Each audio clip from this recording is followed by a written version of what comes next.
مریم اورنگزیب کو لندن میں P T I کے کارکنان نے ایک کافی شاپ میں گھیر لیا تھا۔ اس دوران پی ٹی آئی کے مرد اور خواتین کارکنوں نے مریم اورنگزیب پر پاکستانی عوام کا پیسہ لندن میں لٹانے کا الزام لگانے سمیت نامناسب زبان بھی استعمال کی تھی۔ سینٹرل لندن میں وزیر اطلاعات و نشریات مریم اورنگزیب کو ہراساں کرنے والے 14 پاکستانیوں کا ڈیٹا وزارت داخلہ نے حاصل کر لیا ہے۔ ذرائع کے مطابق ملوث افراد میں 4 خواتین اور 10 مرد شامل ہیں، جن کی شہریت کے حوالے سے بھی تفصیلات حاصل کر لی گئی ہیں۔ اب ان افراد کے پاکستان سے جاری تمام کریکٹر سرٹیفکیٹ منسوخ کرنے کا فیصلہ کیا گیا ہے۔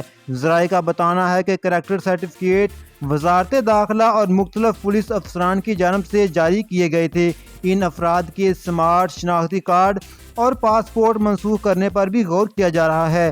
وزارت داخلہ حاصل ہونے والے تمام معلومات کابینہ میں پیش کرے گی۔